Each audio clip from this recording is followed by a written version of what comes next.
Boots' backing deal, because here's what I think. Conspiracy time. I think that Ghalibaf has proven that the American force is more powerful than the IRGC force, right? So Ghalibaf, Ghalibaf basically didn't have Ghalibaf played his cards very well to basically get the upper hand within the Islamic Republic, right? Everybody else had cards to play except Ghalibaf. Okay, so the Supreme Leadership Office, they had the loyalty of the pro-regime people. IRGC had the guns and the money, lots of fucking money, right? Paidari camp had the anger of the pro-regime people in the streets, right? Ghalibaf, what did Ghalibaf have? Ghalibaf had his connections here and there, right? But he doesn't have control much of the RGC. There's no loyal base of following that Ghalib, like, oh yeah, I would die for Ghalibaf. He's not seen as like an ideologically, religious person. Everybody thinks he's a corrupt, like even pro regime and anti regime people, he think that he's a corrupt, self-interested person, not interested in the ideals of Islam or the Islamic Republic. So he didn't have anything, right? Like compared to all these other persons. But he won against everybody. Ghalibaf, for all his life, he has been trying to become the main power within the Islamic Republic. All his life, that was his obsession. And now he managed to get his way. And here's the conspiracy theory. It's possible that Ghalibaf has been working with the Americans to figure out exactly where to bomb and who to kill, right? To be able to get the Islamic Republic to the point where they are submitting to the Americans, right? And at first we were like, okay, he's not that big of a deal. Vahidi is a big deal. The Supreme Leader is a big deal. He's not that big of a deal, right? But eventually, by betraying the Islamic Republic and having the American military force behind his back, everybody understood that there is no other way. The United States has managed to pressure the Islamic Republic to the point where they're completely bankrupt and destroy anything in their military that they want, the Americans and Israelis. And the only way for the Americans to let them, stop, remove their boots from their neck, is for them to deal with the guy that is basically selling them all out. Basically, either you accept Ghalibaf or you're gonna die, right? So yes, IRGC has military, but it's not the military power that the United States has, right? So Ghalibaf just became the most powerful person within the Islamic Republic just by betraying everybody and working with the Americans and demonstrating to everybody else within IRGC that I will sell you out and you're going to be the next person to die unless you accept that the path that we're heading. So he now just became, so everybody, by when Khamenei came and endorsed him, basically it's the supreme leader kissing the ring of Ghalibaf. When IRGC is now coming out and endorsing them, it's them submitting to Ghalibaf. When Mir Bagheri is coming out and endorsing the deal, is the leader of the Paidari camp submitting to Ghalibaf. So Ghalibaf is basically, he looked at everything as he saw the chaos and he said to himself, chaos is a ladder, right? I'm going to be able, everything is burning around me. I might be able to climb, use all of this, and basically come on top.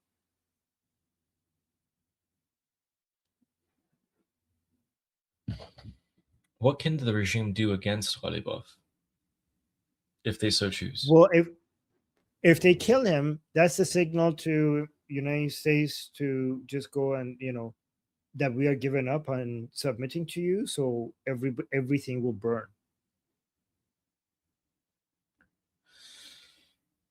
That would be terrible if Ghalibaf suddenly something happened to the guy, right?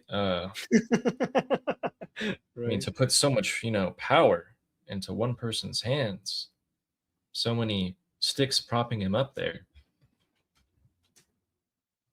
Oof, be terrible. Wow. You know what he reminds me? Who he reminds me of? Ghalibaf. Like he reminds me of when I say chaos is a ladder, he reminds me of Peter Baelish. Yeah, Littlefinger from Game of Thrones. Yeah. Yeah. Yeah, I definitely see that. Yeah, I'm just trying to think here. Wait, somebody's saying this is coping by Armin. How is this coping? I'm not even talking about winning or losing. I'm talking about the internal politics of the Islamic Republic. How is that anything to how's what I'm saying anything to do with coping? I don't know what like you're trying to cope with here. Like, At what's the least hard pill to at swallow? least at least say that when I'm talking about, we winning and them losing. This doesn't even fit what coping would look like. I don't know. Yeah, I don't know. Okay. So then, wouldn't it be in Ghalibaf's best interest to just get rid of Vahidi? Which is why Vahidi's hiding this entire time. Oh, say that again. Wouldn't it be Ghalibaf's best interest to just get rid of Vahidi? Yeah, but by the way, I don't know why Vahidi is still not commenting on this, right? So he might come out tomorrow and just say, like, you know what? The deal is the deal, guys. Everybody submit to the deal. The deal. Worship, like we all bow down to the deal. We'll see. Well, But if but but I still think there are parts of IRGC who are like, fuck no, right?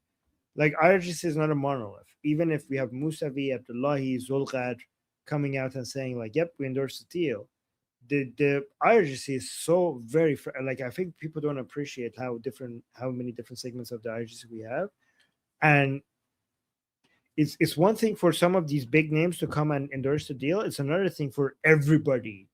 We haven't. It only takes a few people who don't like this to be able to keep shooting at drones and missiles at commercial ships and basically try to derail the deal.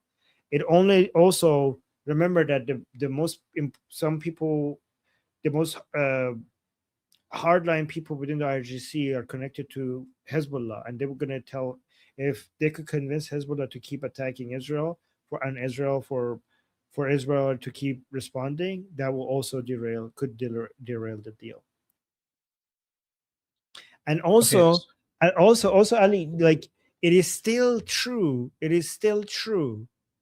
that with all of this, it doesn't make sense to give up the enriched uranium. So maybe these people are, maybe I shouldn't say like all submitting to the deal. It's more like we're all submitting to the MOU, because the deal is like such an impossible task, because all of these people know that if they give up the enriched uranium, then they're all fucked after that.